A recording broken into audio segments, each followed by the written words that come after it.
आइए सुनिए, देखिए, समझिए सनातन सत्य।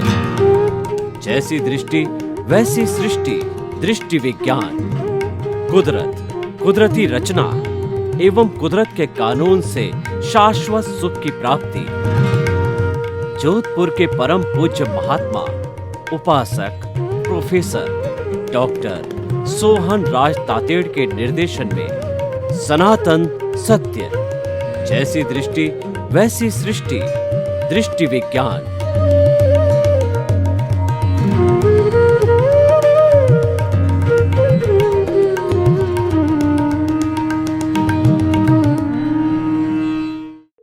भाई और बहनों, आज का बहुत सुंदर विषय है भगवान महावीर की साधना। भगवान महावीर की साधना तो वो पूरी बताने के लिए घंटों घंटों क्या पूरा एक वर्ष भी लग सकता है, क्योंकि वो भगवान है। हरि अनंत, हरि कथा अनंत। हरि अनंत होता है और उसकी कथा भी अनंत होती है, लेकिन फिर भी हम कोशिश करेंगे आधा घंटे में बताने की।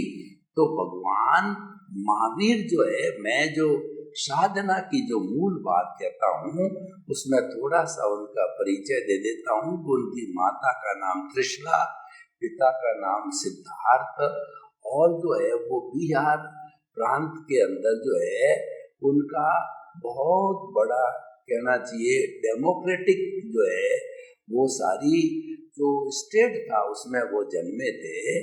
और जो है वो उन्होंने शादी भी की जो है, और उनकी पुत्री भी हुई, प्रियदर्शना नाम की पुत्री, और जमाली उनके दामाद भी हुए, जिसको कि दिगंबर परंपरा नहीं स्वीकार करती। हम स्वतंत्र परंपरा की, हम श्वेतांबर परंपरा की बात करते हैं। तो उनके जो है इस तरीके से उन्होंने जब गर्भ धारण किया त्रिशला माँ की गर्भ में, तो उनके योग कैसा था कि 83 रात्रियां उन्होंने जो है सुनंदा की कुक्षी के अंदर जो है कि ब्राह्मणी की कुक्षी के अंदर रहे।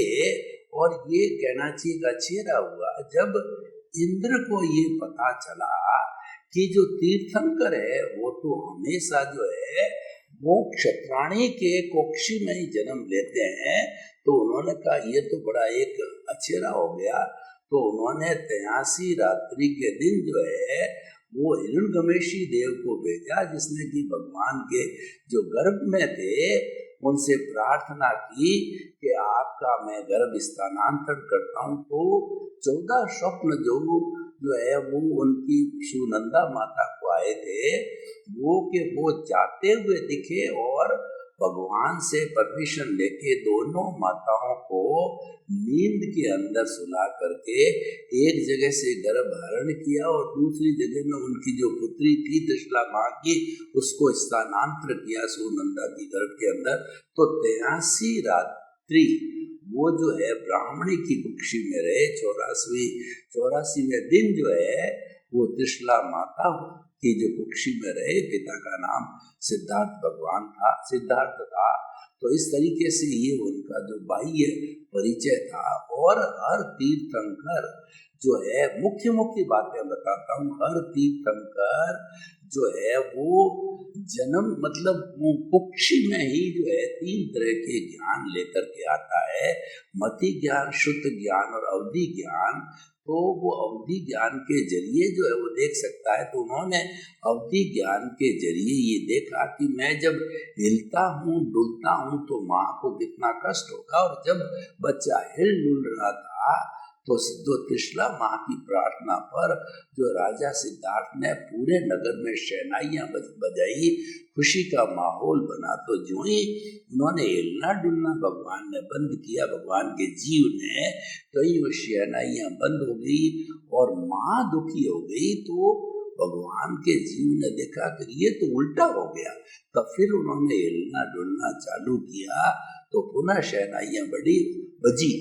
और उस वक्त जो है उन्होंने एक प्रतिज्ञा कर ली, माता पिता के प्रति वो बहुत समर्पित था। और हमको ये इस बिंदु पे बहुत बड़ी शिक्षा लेनी चाहिए कि माता पिता का ऋण कभी भी संतान उतार नहीं सकती। भगवान स्वयं ने संकल्प किया कि जब तक माता पिता जिंदा है और उनको दुख न हो तो मैं दीक्षा नहीं लूंगा। तो हम सभी गृहस्थों को ये शिक्षा लेनी चाहिए। ऐसा कहा गया है धार्मिक ग्रंथों के अंदर कि माता पिता का रोज पैर धोकर के अगर संतान पानी पीती है तो भी उसका ऋण नहीं उतरता। इतना बड़ा ऋण होता। माँ 9 महीने अपनी कुक्षी में रखती है और बाद में पालन पोषण पिता अम्ब्रेला का काम करता है और वो दोनों मिलकर के बड़ी वात्सल्य से प्रेम से बच्चों का पालन पोषण करते हैं और सुख दुख में उनके भागीदार बनते और पैरों पे खड़ा करते हैं।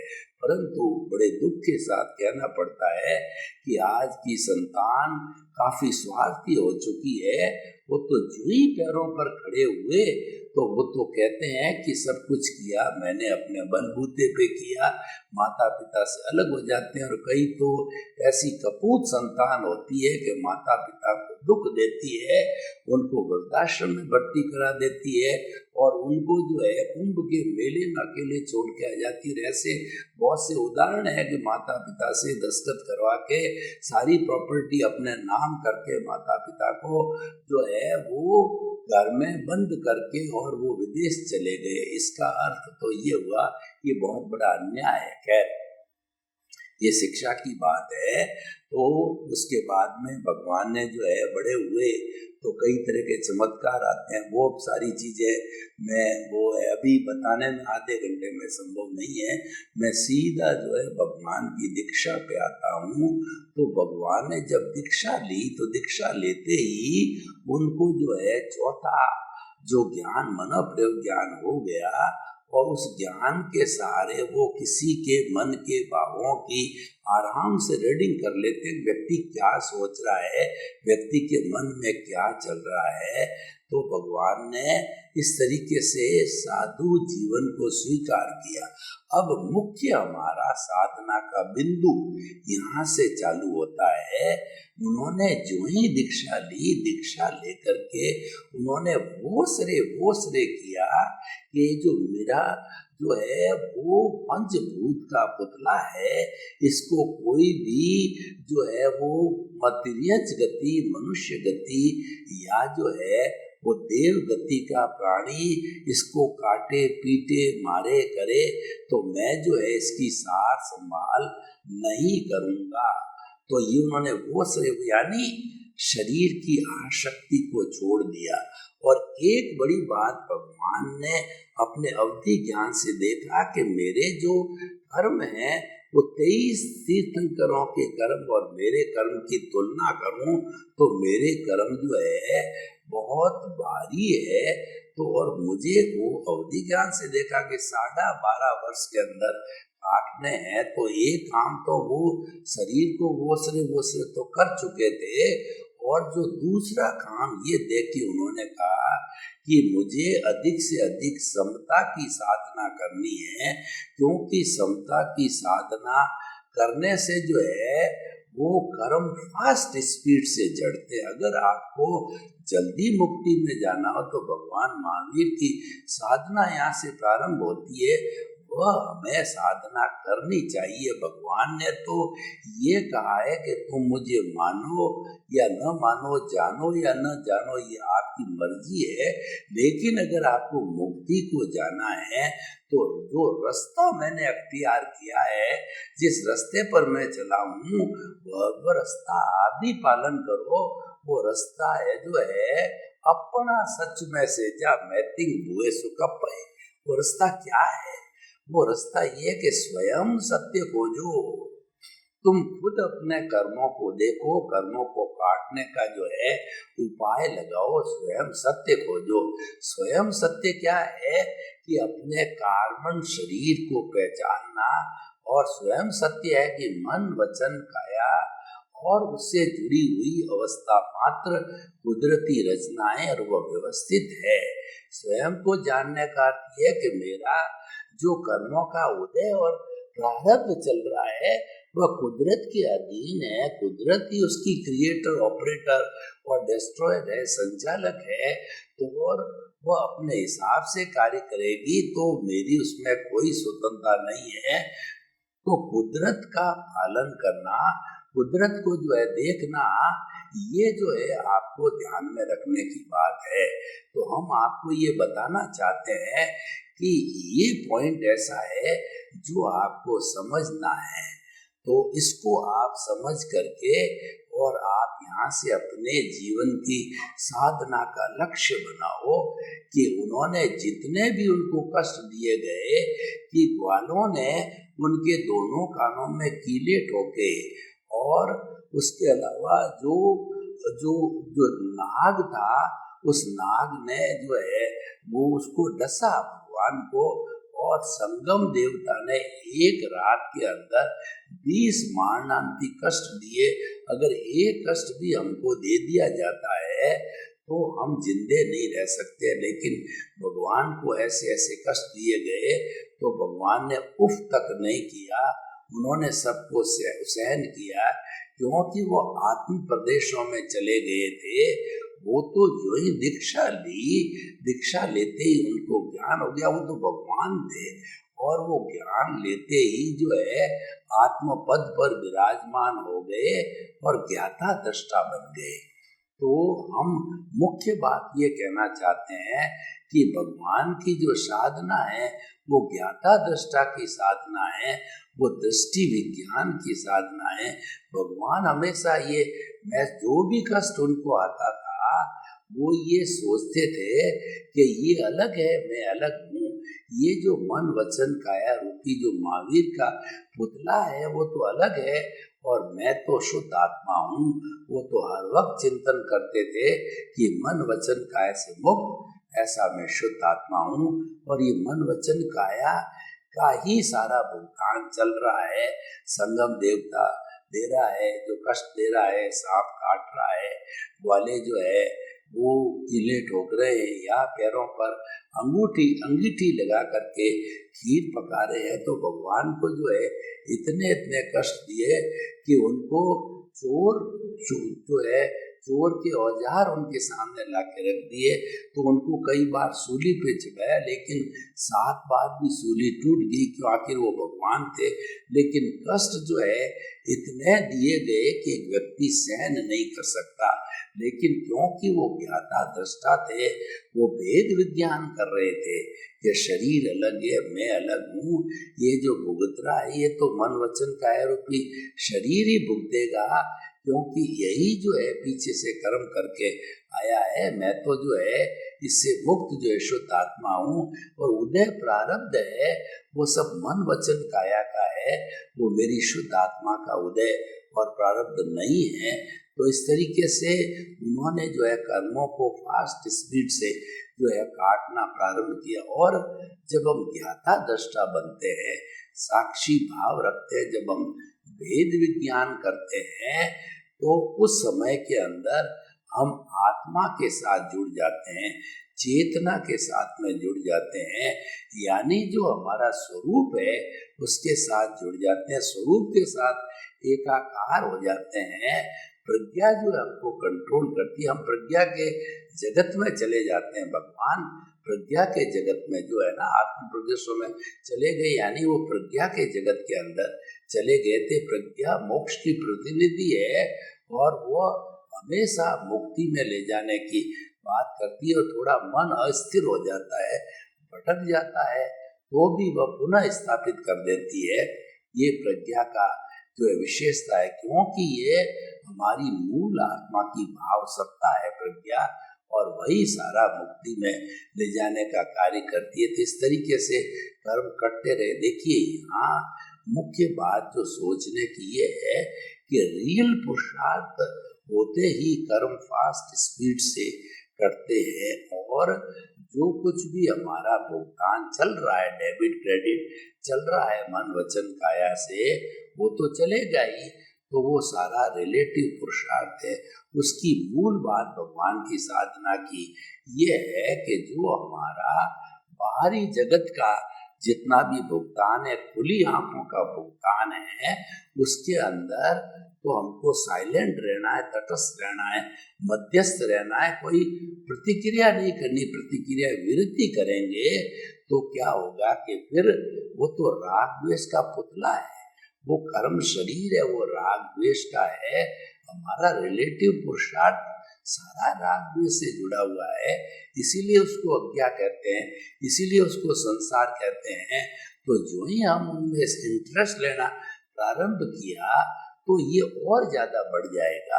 और हमने मध्यस्थता रखी, उसमें हमको पता है कि ये तो काम करेगा ही। हम मध्यस्थ रहे, साइलेंट रहे, कोई प्रतिक्रिया नहीं की, कोई कमेंट्स नहीं किया, किसी के प्रति जो है हमने अभिप्राय और ओपिनियन नहीं दिया, तो क्या होगा, हमारे शुद्ध भाव हुए, यानी भाव नहीं पड़े। हमारा कॉजल बॉडी जो है नया नहीं बनता है, और कॉजल बॉडी नहीं बनता है और इधर फास्ट स्पीड से खप रहा है, तो भगवान का 12.5 वर्ष के अंदर नया कॉजल बॉडी नहीं बना, और जो पुराना है वो बर्फ की शिला की तरह फास्ट स्पीड से कटता रहा। 12.5 वर्ष में वो कट करके शून्य हो गया। हमारे में इतनी ताकत नहीं, हम तीर्थंकर का हमारे कोई जो शुभ नाम कर्म का बंध नहीं है। लेकिन प्रश्न ये, हमारा लक्ष्य जो है मुक्ति का है, तो हमें जो है इस मुक्ति के लक्ष्य के आधार पर एक बात का तो हमको ध्यान रखना है कि हम जितना जितना जो है ये ज्ञाता दृष्टा का भेद विज्ञान का करते रहेंगे, तो निश्चित तौर पे हमारा जो कार्बन शरीर कॉजल बॉडी है वो अवश्य ही हल्का होता रहेगा। तो महावीर की साधना का हमने ये देखा, और भगवान को जो है 12.5 वर्ष की जो है तपस्या करने के बाद के अंदर उनको जो है 42.5 साल के अंदर जो है अवधि जो है केवल ज्ञान हो गया। केवल ज्ञान का मतलब भुवन भास्कर का उदय हो गया, और भगवान को केवल ज्ञान होने से भूत भविष्य वर्तमान और जड़ और चेतन की हर अवस्था को वो जानने, साक्षात जानने लग गए। तो साक्षात जानने से इस पूरे ब्रह्मांड के सर्वश्रेष्ठ व्यक्ति वो बन गए, जिसको हम अरिहंत कहते हैं। उन्होंने जो है वो जो है 4 तीर्थ की स्थापना की, साधु साध्वी और जो है वो सावक साविका, यानी भगवान ने करुणाशील थे भगवान, उन्होंने कृपा करके 2 मार्ग निकाले साधना के, मुक्ति के, अपने स्वरूप को प्राप्त करने के लिए, शाश्वत सुख को प्राप्त करने के लिए।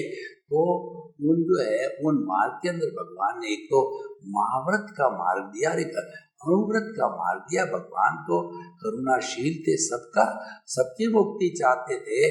तो जो तम्मे सूरा से कम्मे सूरा, जो कर्मवीर होते हैं वही धर्मवीर होते हैं, यानी जो अपनी जो आध्यात्मिक शक्ति का विस्फोट कर सकते हैं वो जो है महाव्रती बने।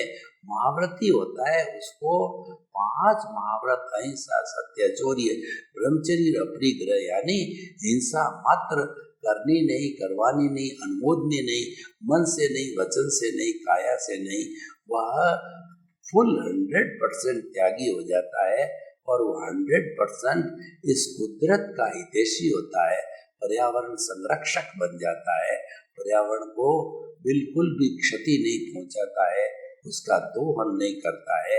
क्योंकि जो साधु होता है वो उसके घर नहीं होता, रसोई नहीं होती, संबंध नहीं होती है, तीनों ही जो कुदरत के दोहन करने वाले हैं वो त्याग कर देता, उनको छोड़ देता है। तो भाई और बहनों, इस तरीके से महावीर की साधना चली और वो केवल ज्ञानी बने।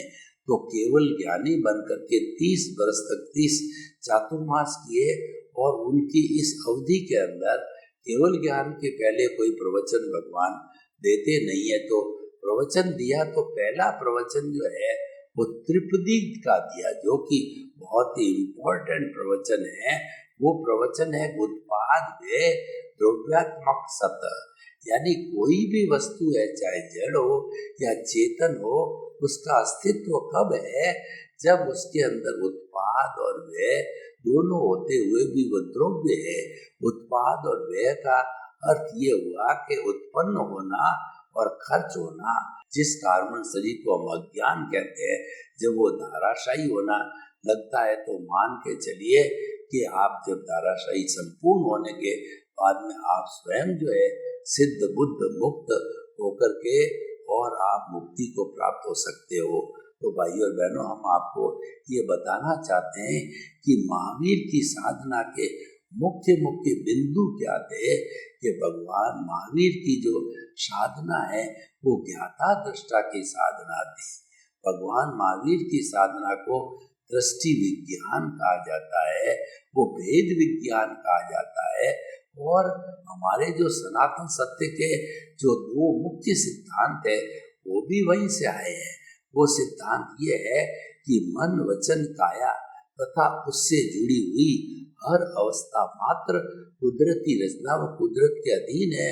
वो कुदरत के ताबे, उसकी क्रिएटर ऑपरेटर डिस्ट्रॉयर कुदरत है। और कुदरत के लिए कहा गया हुआ सो न्याय, वह कभी भी अन्याय नहीं करती। व्यक्ति का जैसा उपादान होता है वैसा वो निमित्त का संजोग जुटाती है, निमित्त लाके संजोग खड़े कर देती है। जितने संजोग है वो सारे निमित्त है और उन संजोगों के भरोसे ही काम चलता है। वो सारे संजोग है कुदरत कहिए या जो है हमारी जो कहना चाहिए व्यवस्थित शक्ति, साइंटिफिक सर्कमस्टेंशियल एविडेंसेज है, उसके अधीन काम करते हैं। और वही करता है, न तो हमको कर्ता मानना है, न किसी दुनिया के किसी जीव को कर्ता मानना। भगवान महावीर की साधना बताती है कि इस सृष्टि का हर प्राणी निमित्त, निर्दोष, अकर्ता और शुद्ध आत्मा स्वरूप है।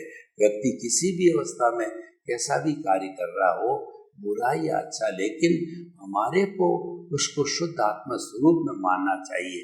क्योंकि जो कुछ भी वो कार्य कर रहा, अपना पुश्तैनी कार्य कर रहा होगा या पूर्व जन्म के अंदर वो ऐसा ही प्रतिष्ठा करके काम लाया है तो घृणित कार्य भी कर रहा होगा, तो हमें तो उसको शुद्ध आत्मा माननी है और उसका हृदय परिवर्तन हम कर सकते हैं। देखिए कि जो सच्चा ज्ञान है वो हृदय परिवर्तन से प्राप्त होता है। यानी कोई भी व्यक्ति जो है वो ज्ञानी है, लेकिन उसका परिवर्तन करना है हमारे को, तो उसको हमें समझाना पड़ेगा कि जिस अपराध को लेकर के वो कर रहा है उससे उसकी कितनी प्रेस्टीज खराब होती है और उसके साथ साथ के अंदर वो अपराध के द्वारा कभी भी पकड़ा जा सकता है, जेल भी जा सकता है।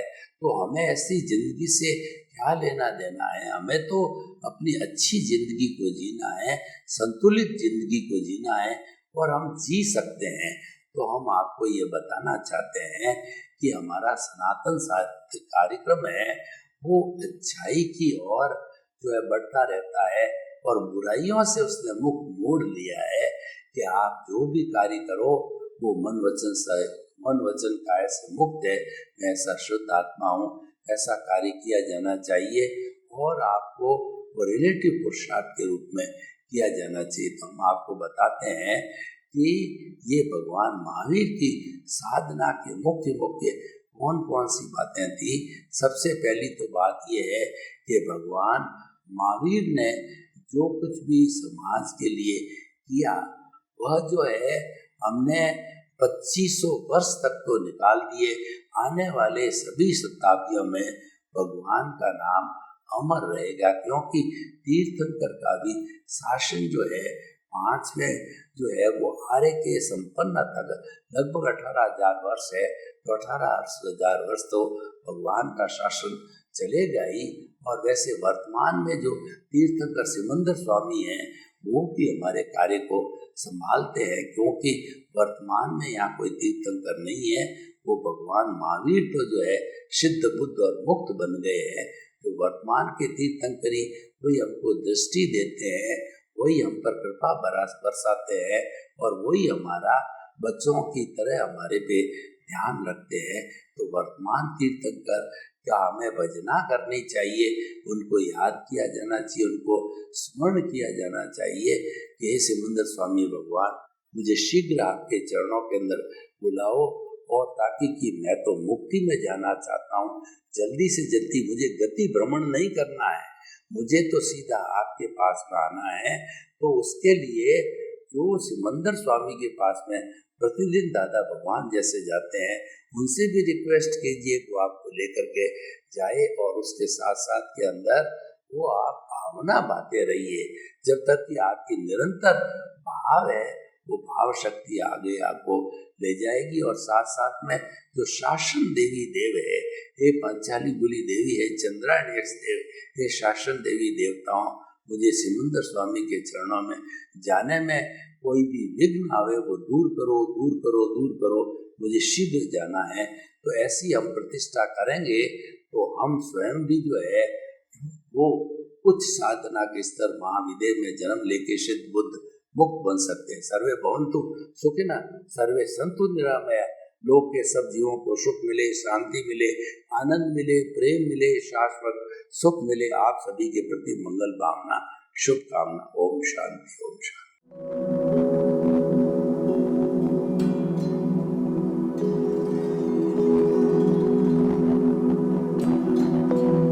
एक ऐसा अंतर्राष्ट्रीय ख्याति प्राप्त मानव जो गुरु प्रेरणा से पिछले 20 वर्षों से वानप्रस्थ जीवन जीते हुए 24 घंटे मानवता की सेवा में संलग्न है। एक ऐसा मानव जो अभी राष्ट्रीय, अंतर्राष्ट्रीय टीवी चैनलों पर 7,500 एपिसोड के माध्यम से सनातन सत्य, आत्मविज्ञान एवं पुनरुत्थान, व्यवहार एवं निश्चय जगत के जीवनोपयोगी विषयों पर हृदय स्पर्शी प्रवचन कर चुका है। उस मानव का नाम है महात्मा उपासक प्रोफेसर डॉक्टर सोहन राज तातेड़। प्रोफेसर तातेड़ द्वारा योग, दर्शन, शिक्षा विषयों पर रचित पीएचडी स्तर के 250 शोध ग्रंथ भारत के 100 प्रतिष्ठित विश्वविद्यालयों में शोधार्थी पढ़ रहे हैं तथा वे सभी शोध ग्रंथ वहां की सेंट्रल लाइब्रेरियों में उपलब्ध हैं। महात्मा सोहन राज ने अभी तक हजारों स्कूलों, कॉलेजों, विश्वविद्यालयों एवं संस्थाओं में सेमिनार, वर्कशॉप, कैंप लगाकर लाखों विद्यार्थियों को योग, दर्शन, शिक्षा का प्रशिक्षण देकर उन्हें सुसंस्कारित किया। डॉक्टर तातेड़ ने भारतीय संस्कृति उत्थान के 4000 से अधिक समसामयिक विषयों पर आर्टिकल लिखकर ऑनलाइन जर्नल, पत्रिकाओं, वेबसाइट्स पर प्रकाशित किया, जिसका उपयोग लाखों पाठक कर रहे हैं। उपासक तातेड़ के 5000 से अधिक आज का सुविचार, आज का शुभ संदेश, आज का मंगल भावना योग आदि चिंतन websites, Twitter, blogger, Facebook, YouTube माध्यमों से लाखों लोग अपना जीवन निर्माण कर रहे हैं। मानवता के मसीहा ऐसे महामानव महात्मा सोहन राज तातेड़ के प्रोफाइल को अभी तक विश्व के 20 लाख दर्शक यूट्यूब पर, 12 लाख गूगल पर एवं लाखों दर्शक फेसबुक, ब्लॉगर, ट्विटर और इंस्टाग्राम पर देख चुके हैं।